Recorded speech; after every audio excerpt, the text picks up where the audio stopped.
Okey, untuk hari ini kita masih di bab 6 ya, iaitu sudut dan tangen bagi bulatan, dan kita masuk kepada subtopik 6.2 iaitu sisi 4 kitaran.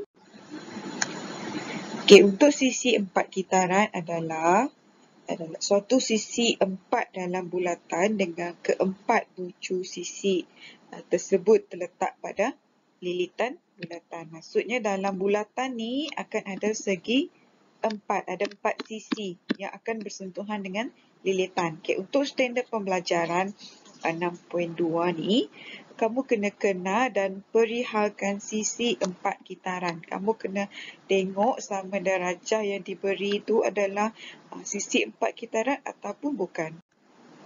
Okey, contohnya ni, soalan 1. Bucu D tidak terletak pada lilitan, maka A, B, C, D adalah bukan segi 4 kitaran. Sebab ini berada di luar lilitan. So, maksudnya ini bukan. So, ini bukan. So, kita tengok soalan 2 pula. Soalan 2. Okay, kita tengok satu bulatan ni dan semak. Dalam segi 4 ni semua bersentuhan dengan lilitan ke tak? Okay, semua bucu terletak pada lilitan, maka D, E, F, G adalah sisi 4 kitaran. So, yang ini betul. Okay, untuk yang kedua adalah apakah hubungan di antara sudut-sudut pada sisi 4 kitaran? Okay, setiap sudut yang ada dalam bulatan yang segi 4 dalam ni akan ada hubungan dia sesama sudut. Okay, untuk standard pembelajaran, kamu kena membuat dan menentusahkan konjektor dalam hubungan antara sudut-sudut dalam segi 4 kitaran dan seterusnya kamu gunakan hubungan tersebut untuk menentukan nilai sudut pada setiap 4 kitaran ni. Okey, dekat sini secara generalisasinya, hasil tambah sudut yang bertentangan adalah 180. Okay. Mana-mana sudut yang bertentangan begini ya. Yep.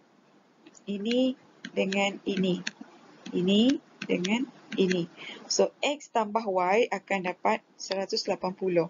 P tambah Q 180. Bukan bertentangan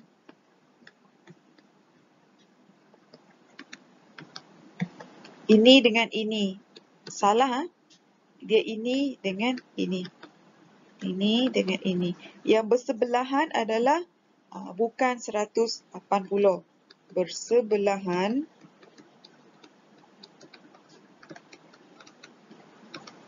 tidak sama dengan 180. Okey, kita imbas kembali untuk satu garis lurus adalah 180.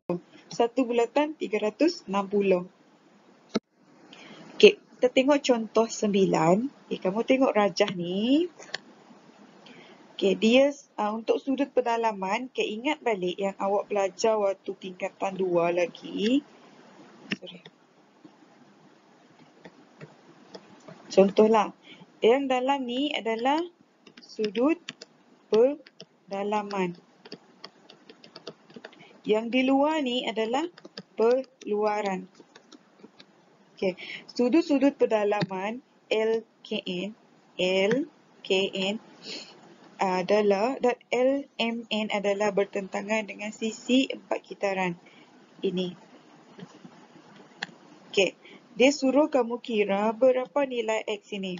Okay, disebabkan dia bertentangan, maksudnya nilai dia adalah 180 darjah. Okay, untuk ni 180 tambah 8X adalah 104 tambah 8X adalah 180. Okay, nak kira X ni 180 kena tolak dengan 104. So, kamu dapat 76. Nak kira nilai X satu je. 76 ni kamu bagi dengan 8. So, dapatlah nilai sudut untuk X sahaja adalah ni, 9.5 darjah. Okay, untuk soalan B, dia suruh kamu cari Y. Ni Y. Okay, yang bertentangan ini adalah nilai dia 180. Okay, cara yang sama, bila dah susun macam ni pindah sebelah, so tolaklah. 4Y ini lepas tolak dapat 82. Nak kira single Y 82 bagi 4 dan kita dapatlah sudut Y 20.5. Okay, untuk homework awak, kamu tengok buku kerja muka surat 96. Okay, dekat situ kamu boleh jawab soalan berdasarkan yang kamu dah pelajari tadi. Okay. Cikgu akan tunjukkan contoh untuk soalan 19. A dengan B ya. Untuk soalan A, kita tengok ini adalah 4 sudut kan, 4 dalam satu bulatan. Okay, dia suruh kamu cari M dengan N. Okay, secara teorinya, mana-mana sudut yang bertentangan nilai dia 180. Contohnya ni, 105 bertentangan dengan M, nilai dia 180. Okay, nak cari M, senang je. 180, kamu tolak dengan 105. So, kita dapatlah M ni sudut dia 75. Okay, yang N ni pula. Okay, N ni yang bertentangan, nilai dia akan 180 kan. So, nak cari N sama dengan 180 tolak dengan 95. So, kita dapat 85. Senang je untuk nak cari M dengan N.